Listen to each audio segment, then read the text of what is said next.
चलो let's start now.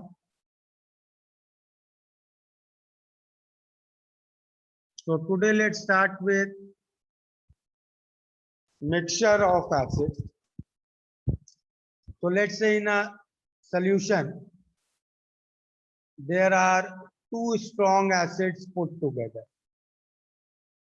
How we will find its pH or H plus concentration. तो कैसे proceed करेंगे ऐसी प्रॉब्लम में?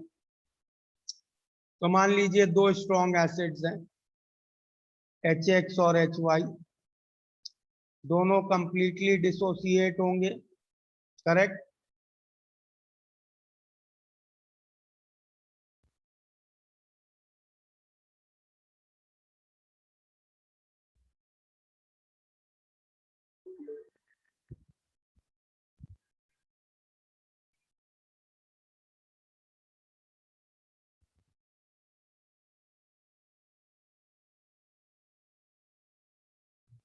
Let's say the molarities of these acids are C1 and C2.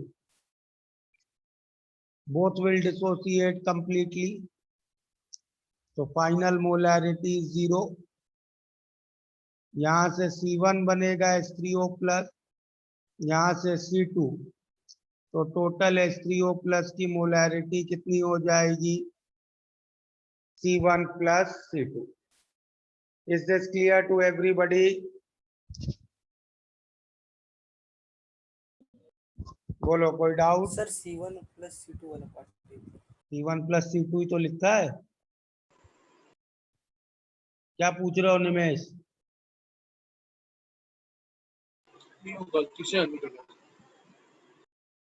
Clear है ये सबको? सर ये पीएच कैलकुलेशन के बाद का थियरी है ना? पीएच कैलकुलेशन ही है ये भाई.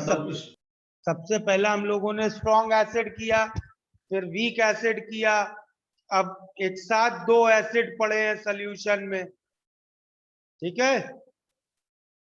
Sir what is C? C is molarity. C1 and C2 are molarities of acids in the solution.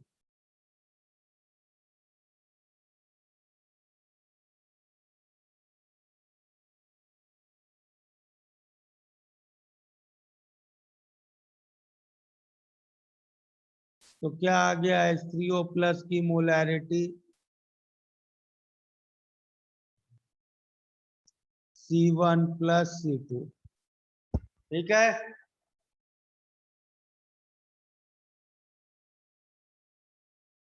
ये क्लियर है सबको?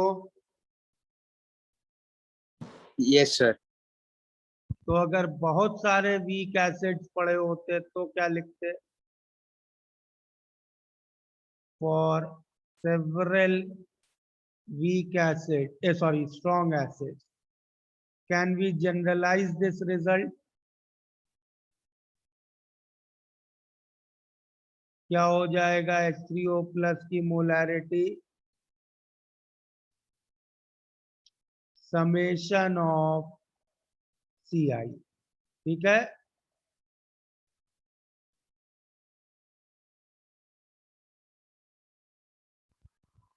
समझ में आया?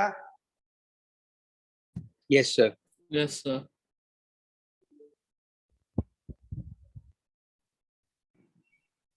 नोट करो जल्दी.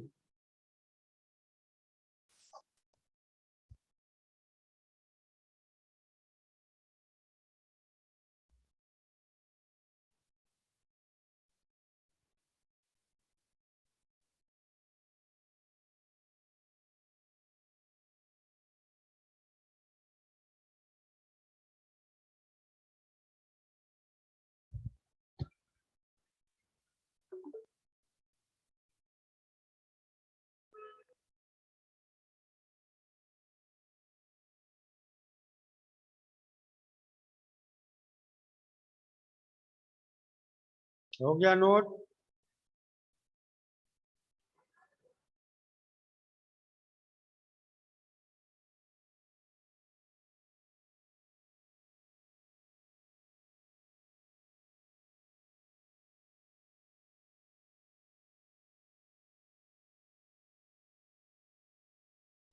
Okay.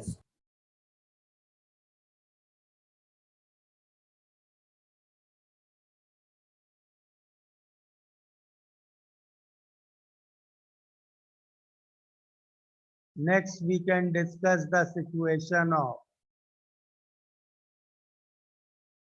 a strong acid and a weak acid. अगर एक सॉल्यूशन में एक स्ट्रॉन्ग और वीक एसिड एक साथ डाल दिया है तब कैसे प्रोसीड करेंगे? तो let's say we have a strong acid HX plus H2O going to H3O plus and H minus. We have a weak acid HY.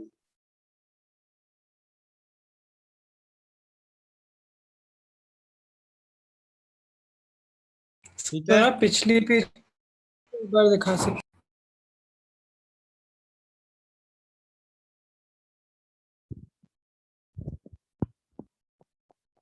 Yes sir, done.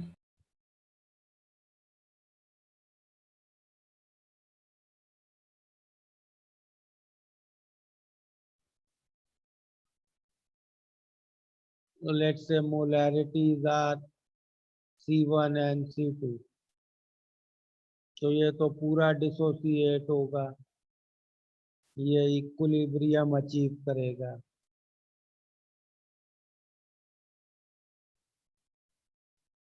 तो टोटल H3O प्लस कंसंट्रेशन हो गई C1 plus C2 alpha. ठीक है? Yes. अब जो second reaction है उसके लिए इक्विलिब्रियम इक्वेशन लिखोगे तो क्या हो जाएगा कि A is equal to C1 plus C2 alpha into C2 alpha upon C2 into 1 minus alpha. Sir ठीक है? स्ट्रॉन्ग एसिड के लिए इंफिनिटी इसलिए हम नहीं लिखते हैं ना। हाँ, वहां से हमें कुछ मिलता भी नहीं ना इक्वेशन से, HX तो 0 हो ही गया है। Okay, yes sir. तो ये अल्फा में एक क्वाड्रेटिक मिलेगी हमें, इस क्वाड्रेटिक को सॉल्व करके अल्फा निकालेंगे। तो solve this quadratic for alpha, correct? And once we get alpha we can get H3O plus concentration and every other concentration, correct? Yes sir. Yes, sir. चलो नोट करो।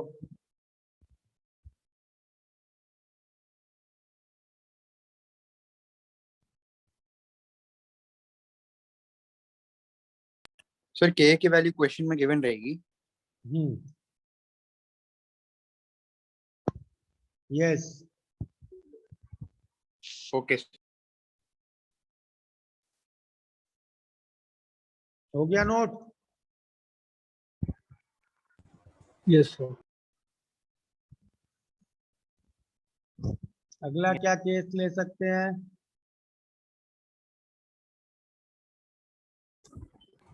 Week है sir, week है। दो weak acid,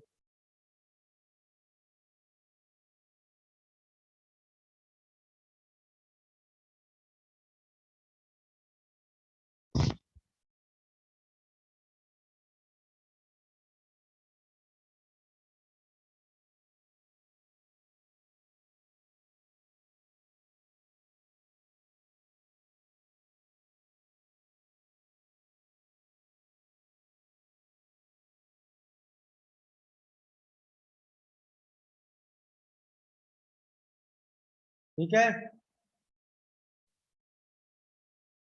initial molarity let's say C1 C2 and degree of dissociation let's say alpha 1 alpha 2। तो equilibrium पे हो गया।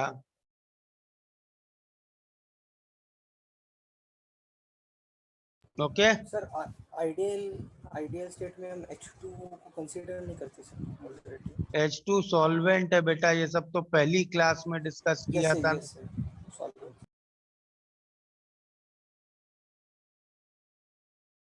तो टोटल H3O प्लस कंसंट्रेशन हो गई ये,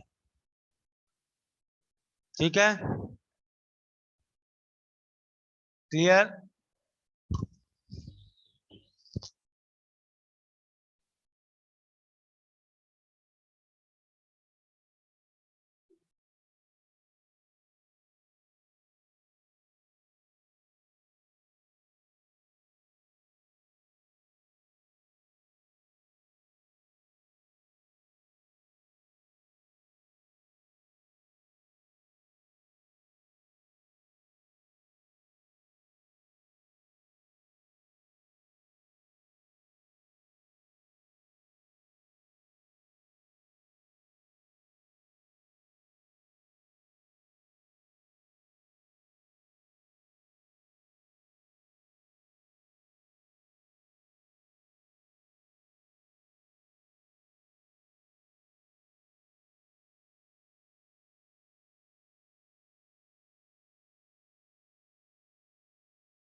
ठीक है,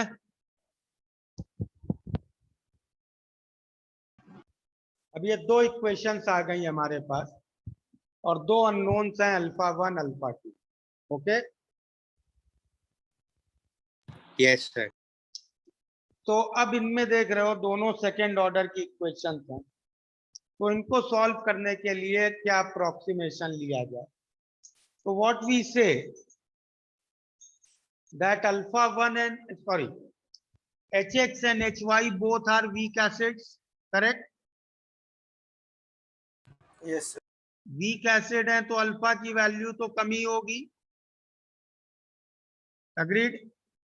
यस सर। Yes sir. अब अल्फा की वैल्यू कम है और एक दूसरे को दोनों रिएक्शंस बैकवर्ड पुश कर रहे हैं। भाई देखो, अगर सपोज सॉल्यूशन में केवल HX है, ठीक है, सॉल्यूशन में केवल HX पड़ा होता तो पहला वाला रिएक्शन हो रहा होता, करेक्ट?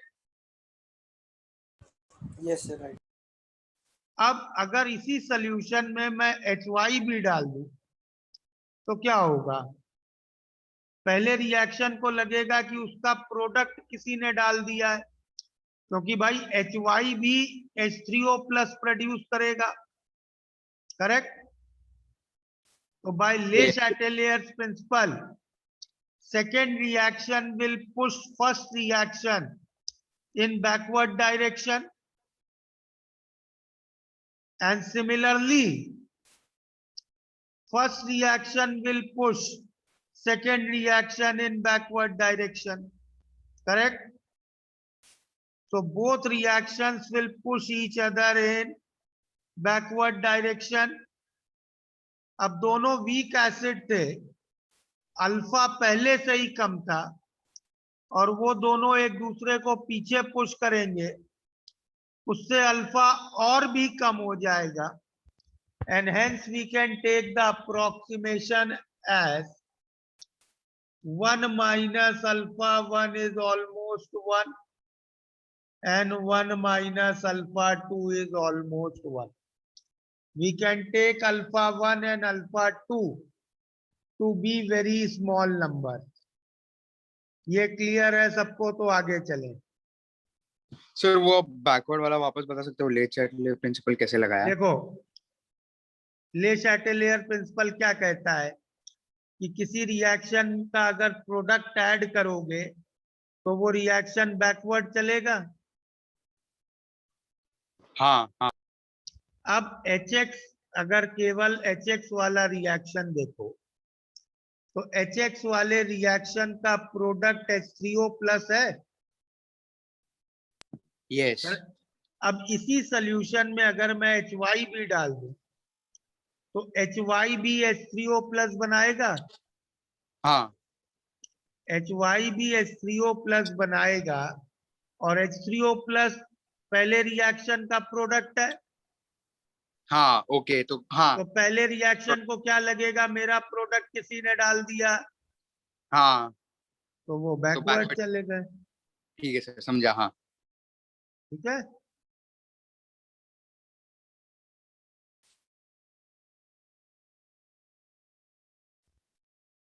यहां तक क्लियर है सबको? चलें आगे। यस सर ओके, तो अब इस अप्रोक्सीमेशन के बाद देखो ये इक्वेशंस क्या हो जाएंगी।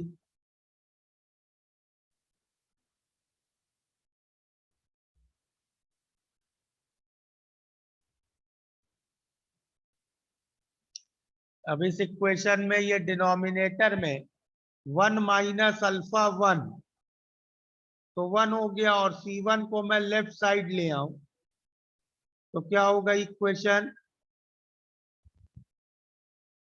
C1 K1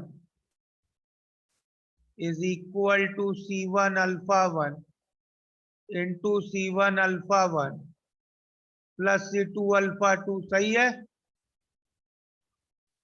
यस और दूसरी इक्वेशन सिमिलरली हो गई, C2 K2 is C2 alpha 2 into C1 alpha 1 plus C2 alpha 2। इन दोनों इक्वेशंस को ऐड कर दो, क्या मिल गया?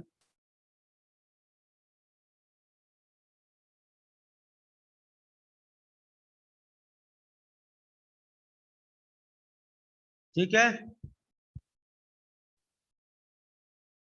क्लियर है?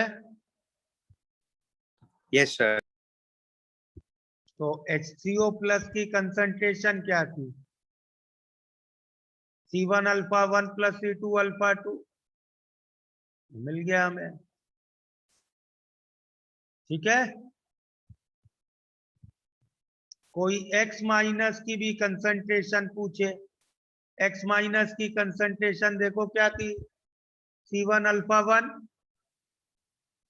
और वो पहली इक्वेशन से हम क्या लिख सकते हैं, C1 K1 upon H3O plus. सही है?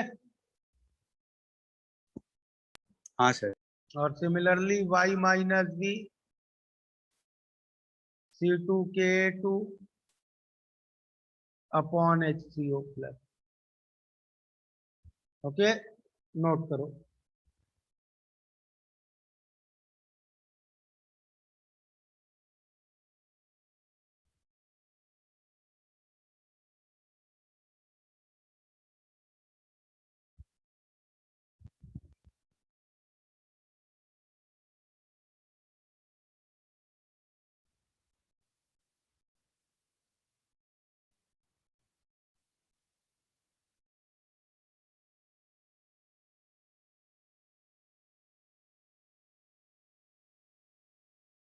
हो गया note? 1 minute. Sir sir no sir ये एस्टिमेशन हम स्ट्रॉन्ग एसिड वीक एसिड में नहीं लगा सकते क्या? क्या? ये अप्रोक्सीमेशन हम स्ट्रॉन्ग एसिड और वीक एसिड वाले में नहीं लगा सकते वो वाले देखो केस में? बेटा, स्ट्रॉन्ग एसिड और वीक एसिड में जो आपकी इक्वेशन बची थी वो कैसी, किस फॉर्म की थी बताओ? क्वाड्रेटिक थी। क्वाड्रेटिक थी। क्वाड्रेटिक तो सॉल्व करना हमें आता है ना, अच्छा हाँ यस सर। करेक्ट। अप्रोक्सीमेशन हम वहां लगाते हैं जहां हमारे पास सॉल्व करने का कोई रास्ता नहीं बचा है। ओके ओके हाँ जहां हम यस सॉल्व कर सकते हैं वहां अननेसेसरी अप्रोक्सीमेशन नहीं लगाते हैं। यस हो गया नोट? Yes. चलो, बुकलेट में कहां तक हम लोगों ने सब्जेक्टिव कर लिया था?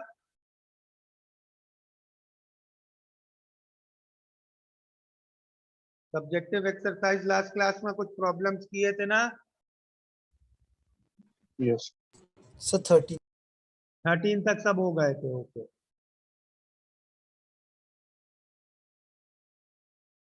चलो जरा थोड़े प्रॉब्लम्स करो। तो 14 to 17 करो। FBS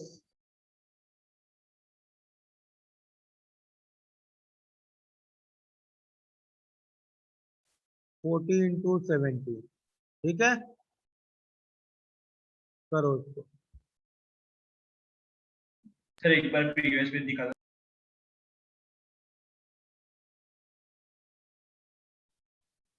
okay sir, thank you.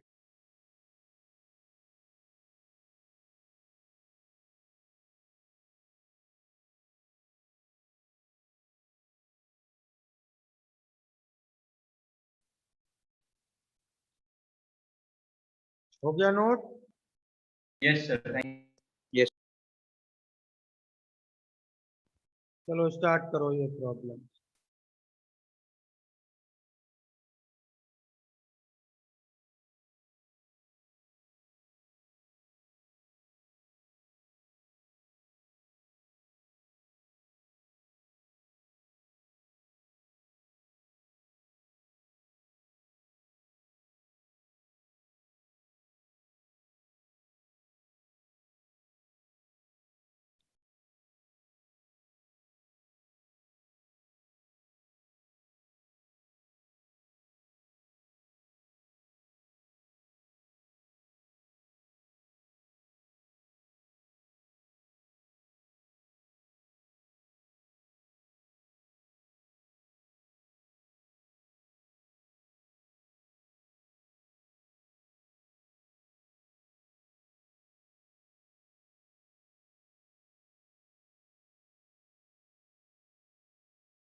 हो गए कंप्लीट? Yes sir. यस कोई डाउट है? Yes sir. सर 15th में सर 16 and 17।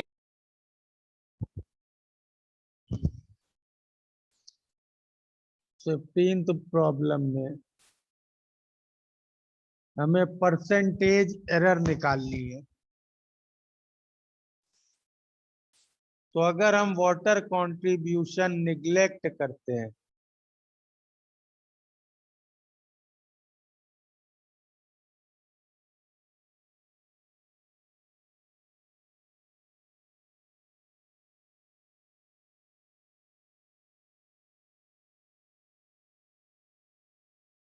तो स्ट्रॉन्ग बेस में हम OH माइनस की मोलैरिटी कैसे दे देंगे?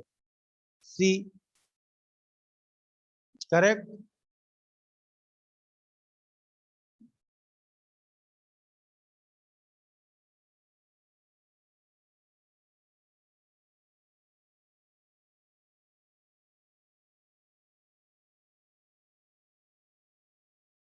ठीक है, ये इतना क्लियर है सबको? Yes sir. Yes sir. अब अगर वाटर कंट्रीब्यूशन कंसिडर करते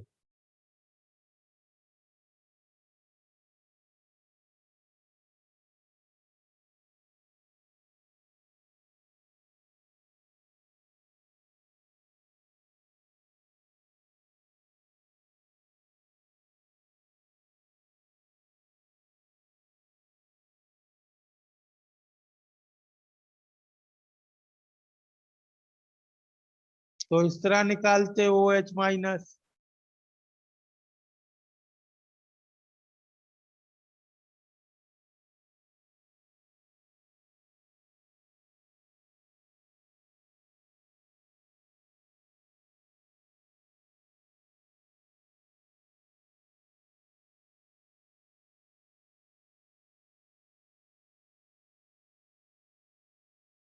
तो इससे अब H3O प्लस कितना आता है?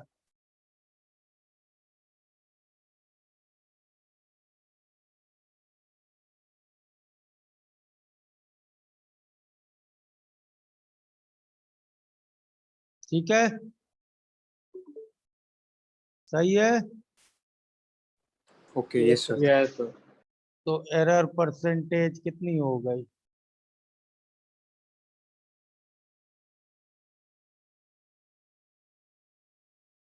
ये तो एरर हो गई। सर KW कैसे निकाला? क्या आपने वो स्टैंडर्ड KW की वैल्यू यार बताई थी ना, 10 raise to 25 minus. Degree Celsius? हाँ, ओके।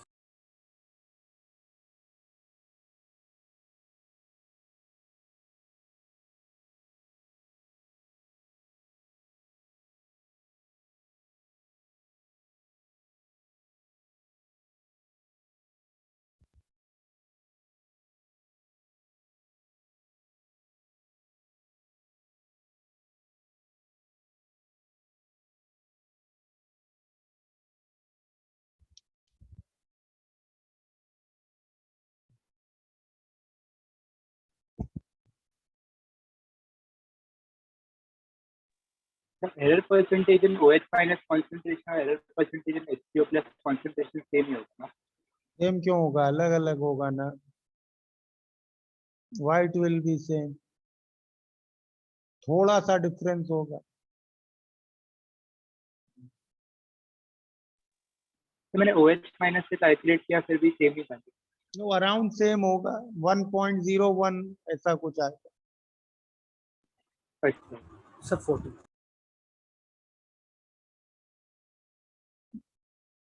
14th में भी डाउट है? Yes sir. अच्छा,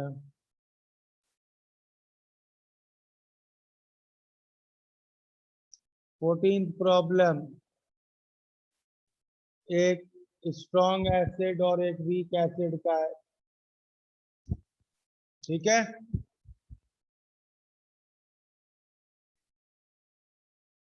चलो स्ट्रॉन्ग एसिड और वीक एसिड क्या करते हैं।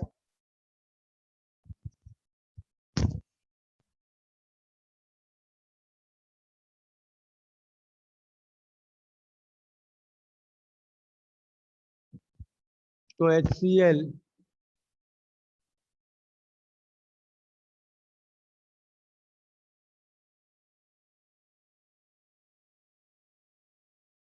तो पूरा डिसोसिएट होगा।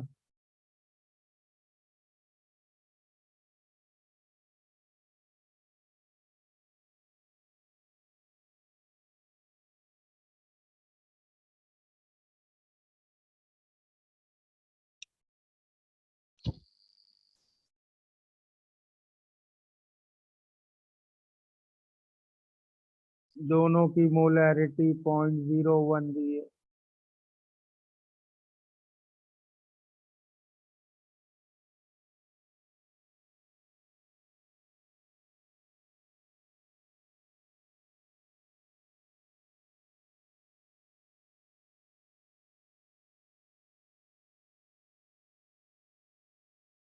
तो टोटल H प्लस हो गया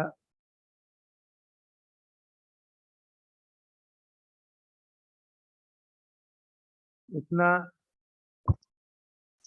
अब दूसरी रिएक्शन का इक्विलिब्रियम लिखेंगे।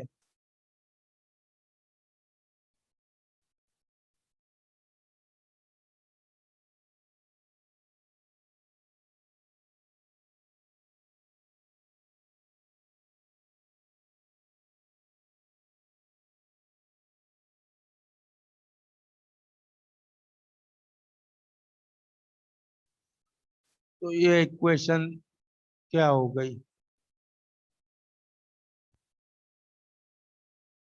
इस क्वाड्रेटिक को अल्फा के लिए सॉल्व कर लो। करेक्ट। एक बार अल्फा मिल जाएगा तो सारे आयंस की मोलैरिटी मिल जाएगी ना। Yes sir. चलो नोट कर लो।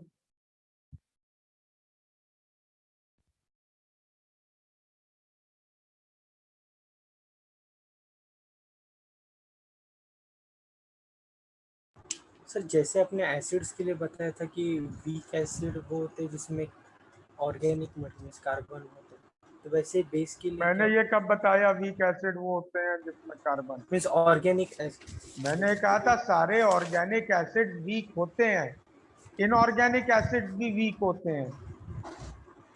हाँ राइट। हाँ। सर वैसे बेस के लिए कुछ बेसेस में जैसे देखो एल्कली मेटल के बेसेस स्ट्रांग होते हैं, ठीक है, और एल्कलाइन अर्थ मेटल्स के भी बेसेस स्ट्रांग होते हैं। मतलब सोडियम, पोटेशियम, कैल्शियम, बेरियम, इन सब के बेसेस स्ट्रांग होंगे। Okay. Sir, you can show previous page.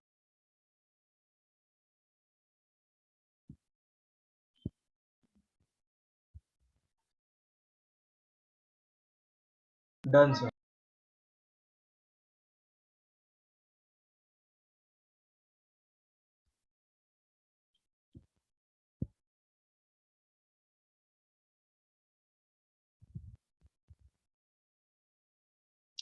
हो गए और डाउट सर वीक बेसिस 17. बाकी सब बेसेस वीक होंगे।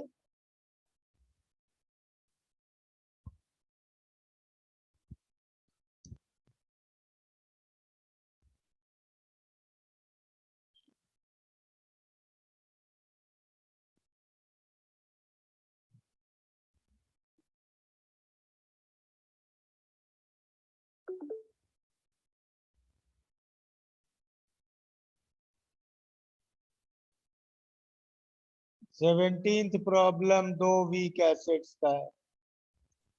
दो वीक एसिड्स में H3O प्लस की मोलैरिटी का फॉर्मूला अभी आपको बताया।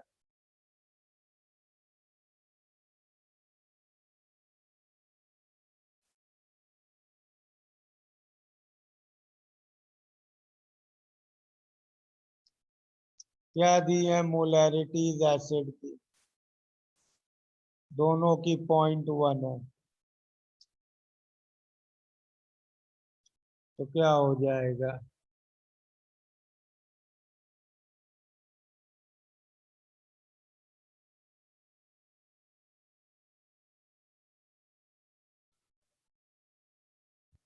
ठीक है,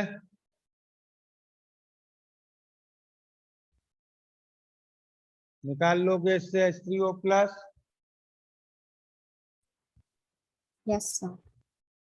पहला वाला नंबर दूसरे के आगे बहुत छोटा है, तो यू कैन निग्लेक्ट इट, तो सीधे दिस विल बिकम, ठीक है।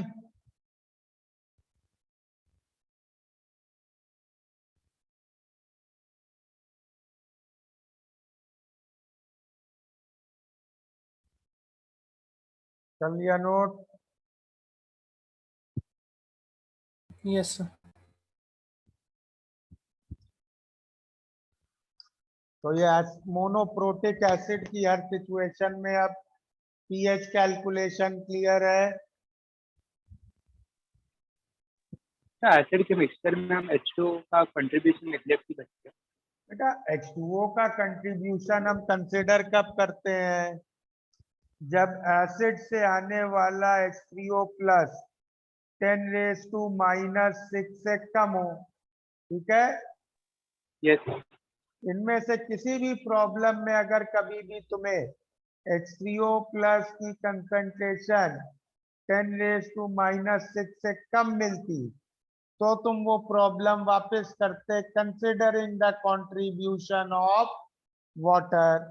ओके, अच्छा, यस, थैंक यू।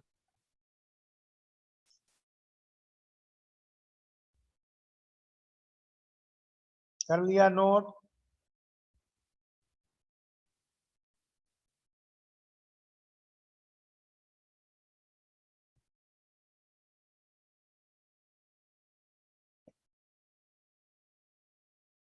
चलो,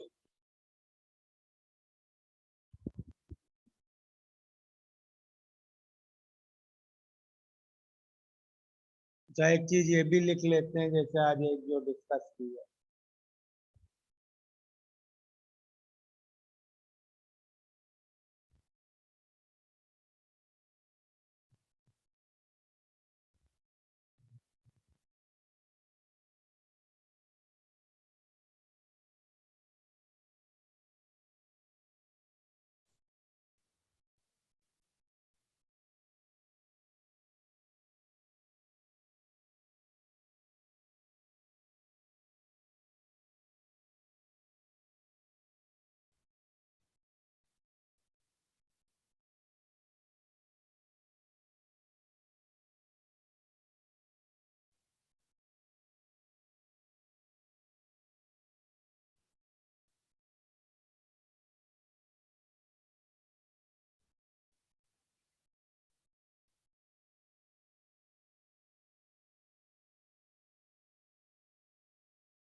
ठीक है,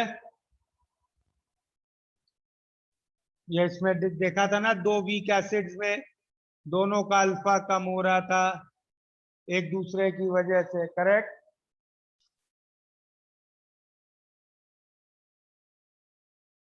तो what is common ion effect? if two electrolytes produce a common ion, वहां दो वीक एसिड्स एक कॉमन आयन प्रोड्यूस कर रहे थे H3O plus, then degree of dissociation of weak electrolyte, जो भी वीक इलेक्ट्रोलाइट्स होंगे उनकी डिग्री ऑफ डिसोसिएशन सप्रेस हो जाएगी, कम हो जाएगी। Okay, yes clear sir. है? और इसी तरह एक ये भी लॉग नोट कर लो। सर वीक इलेक्ट्रोलाइट्स का कौन से फैक्टर पे इफेक्ट होगा? कौन से वीक फैक्टर इलेक्ट्रोलाइट का which factor will effect them?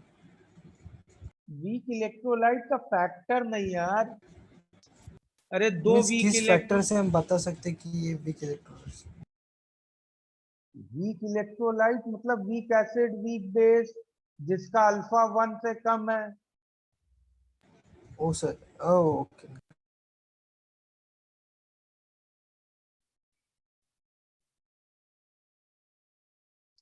और एक ये भी लिख लेते हैं, डाइल्यूशन लॉ।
करेक्ट।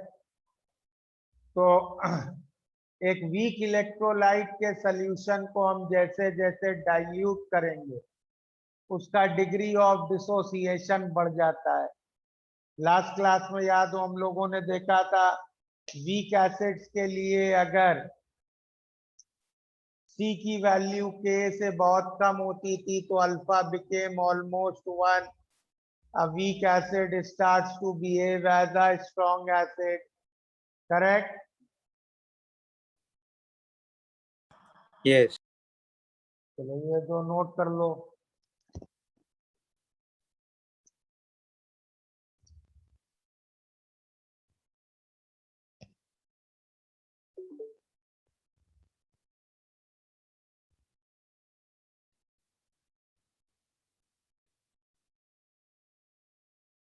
हो गया?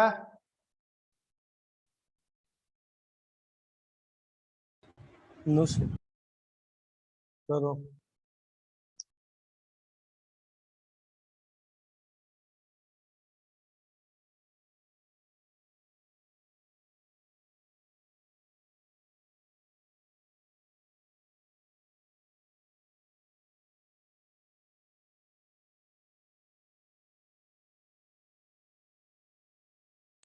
Done, sir.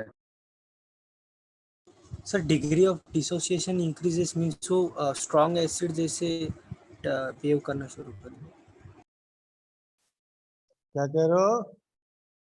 Sir degree of dissociation will increase means वो स्ट्रॉन्ग एसिड्स के जैसे बिहेव नहीं, करेंगे। स्ट्रॉन्ग एसिड तो सर मतलब जब अल्फा एग्जैक्टली 1 हो जाए। डिग्री ऑफ डिसोसिएशन इंक्रीजेस मतलब अल्फा बढ़ता जाएगा। ओके हाँ जब यस सर। ओके ओके चलो आगे चलते हैं।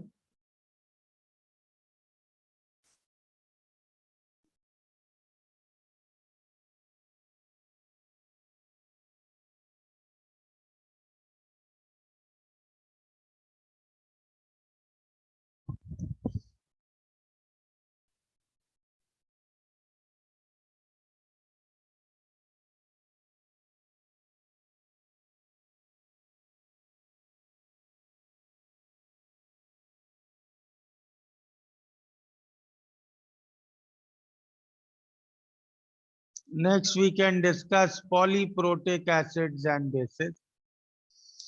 तो पॉलीप्रोटिक एसिड्स क्या है जिनमें एक मॉलिक्यूल में एक से ज्यादा H प्लस है, लाइक H2SO4, H3PO4 एटसेट्रा। तो अगर पॉलीप्रोटिक एसिड्स का डिस्कशन करना है, सपोज है कि ये पॉलीप्रोटिक एसिड है H3A, एक मॉलिक्यूल में 3 H प्लस है। करेक्ट। तो पॉलीप्रोटिक एसिड्स का हमेशा स्टेप वाइज डिसोसिएशन होगा। मतलब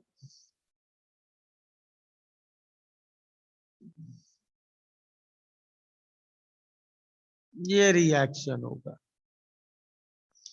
फिर H2A माइनस भी एसिड की तरह एक्ट कर सकता है।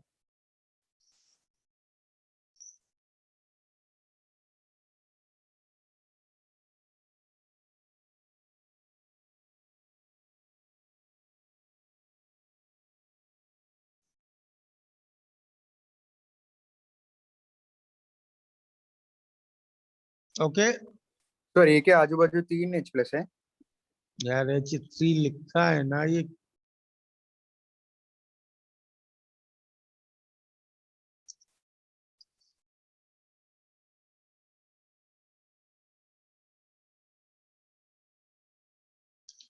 इनिशियल मोलैरिटी मान लो इसकी C है, तो इक्विलिब्रियम अचीव करने के लिए लेट से first reaction proceeds to extent of X, second to Y and third to Z। Okay तो इक्विलिब्रियम पे मोलैरिटीज क्या हो जाएंगी, फिर सेकेंड रिएक्शन Y जाएगा, तो ये x माइनस वाई, वाई ये ऑलरेडी x था और y बन गया।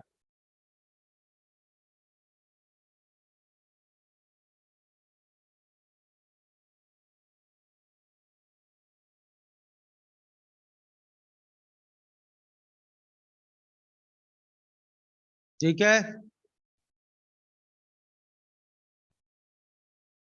और हर स्टेप का इक्विलिब्रियम कांस्टेंट भी अलग डिफाइन होता है, Ka1, K2, K3।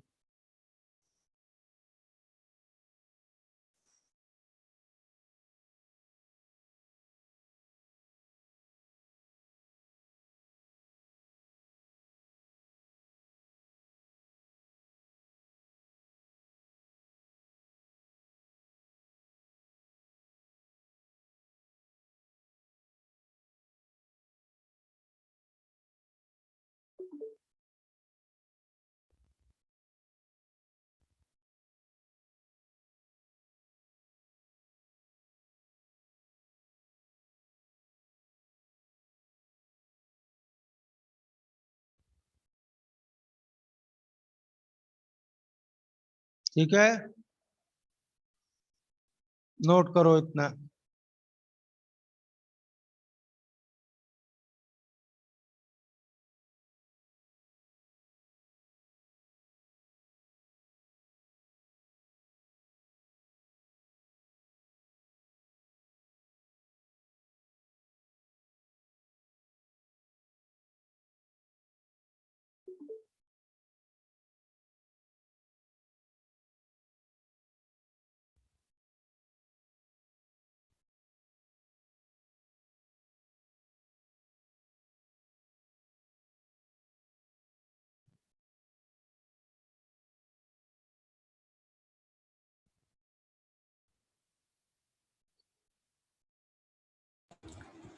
सर इन सब में H3O प्लस ही सिर्फ सेम होगा ना, बाकी सब अलग अलग होगा। हाँ,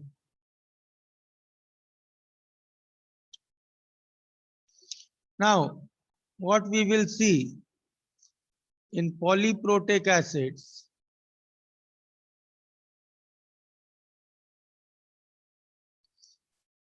generally we will see that value of K1 will be much greater than K2, which will be much greater than K3, and so on.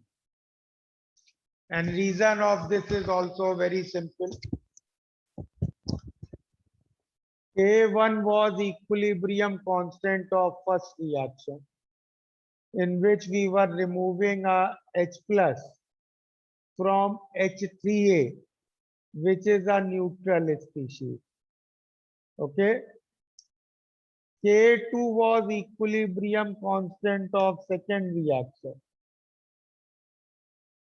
in which we were removing a proton from H2A minus, which is a negatively charged species. Removal of proton from a neutral species will be easier than removal of proton from negatively charged species, correct? And therefore, K1 is much greater than K2, which in turn is much greater than K3. और जिस reaction का equilibrium constant जितना ज्यादा होगा, उस reaction की extent भी उतनी ज्यादा होगी, वो रिएक्शन उतना ज्यादा प्रोग्रेस करेगा। So I can also say if K1 is much greater than K2 is much greater than K3, means X will be much greater than Y, which will be much greater than Z. Okay? तो अगर ये approximation यहाँ लगा दें तो x plus y plus z को I can approximate as x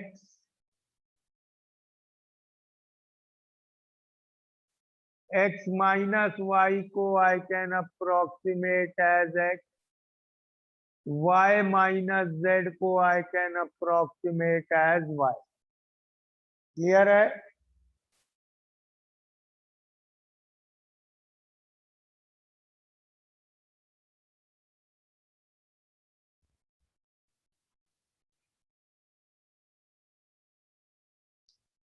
तो अब इक्वेशंस क्या बन जाएंगी? KA1 is equal to x square by c minus x. KA2 is y.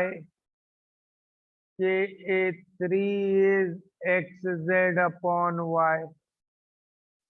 अब इन तीन इक्वेशन से हम लोग इजीली x y z निकाल लेंगे, और एक बार x y z आ गए तो हम इस इक्विलिब्रियम में किसी भी आयन की मोलारिटी बता सकते हैं। करेक्ट? ठीक है।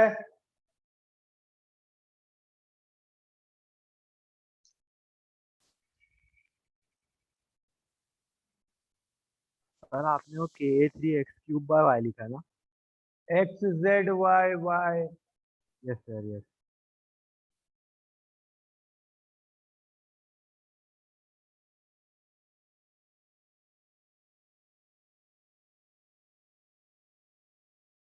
हो गया नोट?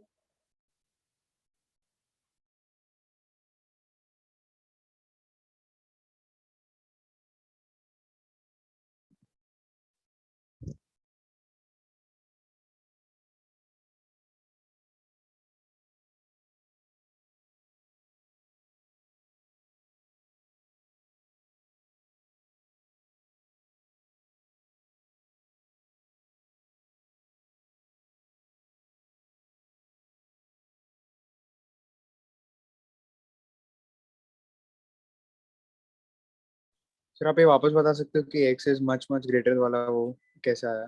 भाई रिएक्शन का इक्विलिब्रियम कांस्टेंट जितना ज्यादा होता है वो रिएक्शन उतना ज्यादा प्रोग्रेस करता है ना। हाँ। तो x पहले रिएक्शन का एक्सटेंट था और K1 पहले रिएक्शन का इक्विलिब्रियम कांस्टेंट है। अच्छा हाँ, समझा समझा समझा। हाँ सर एक बार आप x, y और z को एक्सप्लेन कर सकते हैं, मीन्स वो क्या रिप्रेजेंट? अरे पहला रिएक्शन कितना चला वो x है, पहले रिएक्शन में कितने मोल्स रिएक्ट हुए। करेक्ट? हाँ यस है, यस है।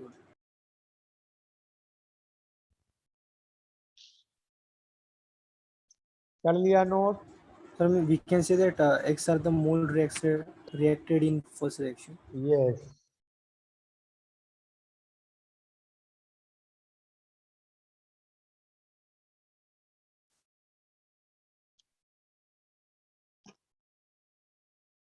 Done sir. डन। ठीक है, होमवर्क नोट करो। FBS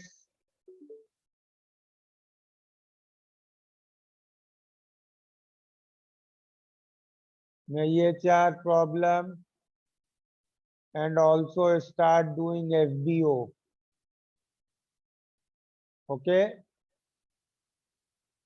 Yes. Okay sir. अच्छा, FBO में कुछ ऐसे प्रॉब्लम्स होंगे कि 4 एसिड देके तुमसे पूछा होगा which is strongest acid, which is weakest acid, इस तरह की प्रॉब्लम्स। ओके? उन प्रॉब्लम्स को अभी के लिए छोड़ देना। That we Okay, will do sir. At end of chapter. Okay? Yes sir.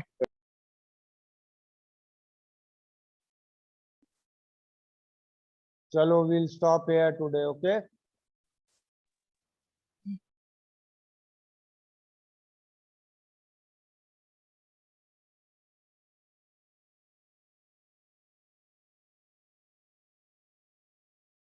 Sir हाँ बोलो। सर मेरे को एक एक्चुअली कॉन्सेप्चुअल डाउट था, मतलब ये कंफर्म कर रहा हूँ कि सर हम लोग जब बोलते हैं कि H2O को कंसिडरेशन में लेना है, तो हम लोग का मतलब ये रहता है ना कि मतलब जो H3O+ जो बन रहा है वो उसमें H2O का इफेक्ट रहेगा मतलब। हाँ ठीक है सर, ओके, थैंक यू।